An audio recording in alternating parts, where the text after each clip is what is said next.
Hello, जय Shivray sir. जय शिवराय, जय शिवराय. बोला. Sir जसं की तुम्ही सांगितलं होतं, की आपल्याला 8 तारखेपर्यंत हे पाऊस पाहायला मिळेल आणि 8 तारखेच्या नंतर उघडीप पाहायला मिळेल. तर त्याचप्रमाणे आपल्याला वातावरणामध्ये आज बदल पाहायला मिळत आहे. तर काय राहणार हं, सर हं. आजपासून पुढील कंडिशन? आजच्या दिवस महाराष्ट्रामध्ये जे मागील 8-15 दिवसापासून सत्र चालू आहे पावसाचं, ते त्या पद्धतीने चालूच राहणार आहे. हो, आणि 9 जुलैपासून पाऊस विश्रांती घेतोय. बरोबर. पण विश्रांती सुद्धा चांगली क्लिअर कट नाहीये. हं, हं. त्यामुळे याच्यामध्ये सुद्धा संध्याकाळच्या वेळेला 9 तारखेला किंवा दुपारी एखादा फटकारा हा हो, काही विभागांमध्ये चालूच राहणार आहे. ते पण हो, आपण जिल्ह्यानुसार पाहूयात. बरोबर. आणि सगळ्यात महत्त्वाचं म्हणजे आजचा जो काही पाऊस असेल तो खानदेशचा पेरणी किंवा पेरलेल्या पिकांना 4-8 दिवस दम धरेल अशा पद्धतीचा आहे.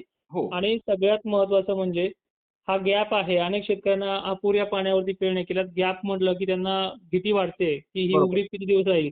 तर पुढचा टप्पा कधी आहे हे देखील आपण पाहणार आहोत विभागानुसार. हो, हां.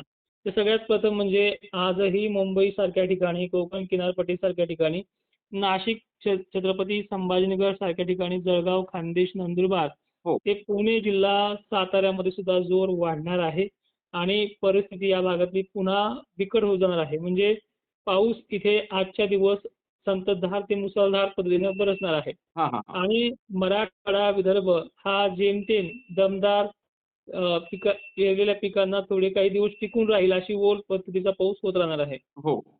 हं. मात्र सर बऱ्याचशा शेतकऱ्यांच्या माध्यमातून आपल्याला एक प्रश्न विचारण्यात येत आहे, की जुलैमध्ये आपल्याला खंड वगैरे काही पाहायला मिळेल का? ते पहा, खंड म्हणजे जवळपास 15 दिवसाची उघाड, 15 ते 20 दिवसाची. बरोबर. हं. हो, आणि उघडीप म्हणजे एक आठवडाभर विश्रांती. तर हो. खंडाचा विषय काढू नका याच्यामध्ये. बरोबर. खंड नाहीये. पण हो, एक उघडीप आहे 7-8 दिवसाची, ज्यामध्ये काही भागांना ती कमी पण आहे. धुळे, नंदुरबारला आजचे दिवस पाऊस आहे. 5-6 दिवस उघडीप राहणार आहे. म्हणजे बरोबर. एकंदरीत पुन्हा 15-16 ला इथे पाऊस सक्रिय होऊन जाईल. हो. नागपूर, चंद्रपूर, गोंदिया, भंडारा, वर्धा, त्याचबरोबर अमरावती शहर परिसर जिल्हा हं, हं. या भागांना सुद्धा 6 दिवसाची उघडीप आहे. परत पाऊस सुरू होईल. म्हणजे एक 5-6 दिवसच उघडीप आहे. हो, छत्रपती संभाजीनगर आणि इकडे उर्वरित मराठवाड्यातले एकंदरीत सर्व जिल्हे यांना 6 ऐवजी 7 ते 8 दिवस उघडीप आहे. बरोबर. आणि याच्यामध्ये 16च्या 17च्या दरम्यान पाऊस पुन्हा सुरू होईल. हो. हं. मात्र सर आपल्याला ढगाळ वातावरण तर असं जाणवत आहे, की अतिवृष्टी होणार, परंतु पावसाला जोर नाही. हे पहा जेव्हा मुंबई, पुणे, कोकण किनारपट्टीमध्ये पावसाचा जोर वाढलाय, हो, तेव्हा वारे जोराने राहतात. हे बरोबर. दरवर्षीचं चित्र आहे.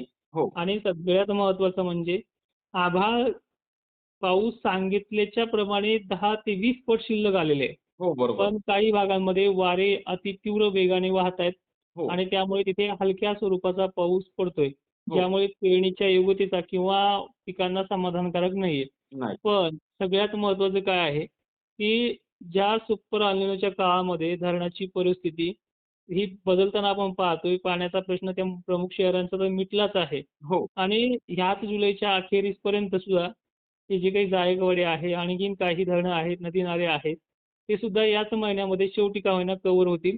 हं, हं. आणि प्रतीचा प्रवास सुद्धा जबरदस्त आहे. हो, त्यामुळे 1972च्या तुलनेमध्ये जे संदर्भ दिला होता मागे IMDनं, शासकीय हवामान तज्ञांनी, इतर हवामान तज्ञांनी, बरोबर. याला थोडीच तोड वातावरण बनतं आहे. हो, त्यामुळे जास्त काही घाबरण्याची कंडिशन नाहीये. बरोबर. मात्र सर हं. हे आता आपल्याला 9 तारखेपासून जी विश्रांती पाहायला मिळत आहे एका आठवड्याची, तर मग याच्यामध्ये हं. भाग बदलत पाऊस राहणार का?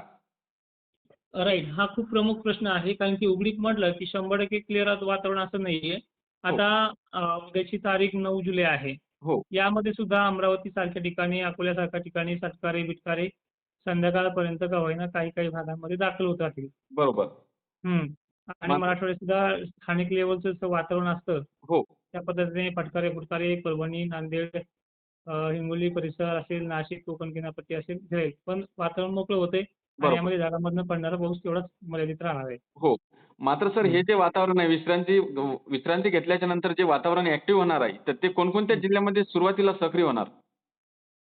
विश्रांतीनंतर म्हणजे 15-16चा कालावधी आहे. हो. याच्यामध्ये जवळपास पाऊस सगळ्याच जिल्ह्यांमध्ये दमदार स्वरूपाचं आणि पुन्हा एकदा झडीत स्वरूपाचं वातावरण बनणार आहे. हां, हां, हां. हं. मात्र कोणत्या जिल्ह्यामध्ये सुरुवातीला पाऊस पडणार सर? सुरुवात धुळे, नंदुरबार, शहादा, अकोला, अमरावतीचा भाग म्हणजे एक उत्तर विभाग आहे हो. आणि त्यानंतर सुरुवात जी होणार आहे मराठवाड्यासाठी हां. 1-2 दिवस उशिरा. हो. हं. मात्र सर जुलैच्या शेवटी काय कंडिशन राहणार?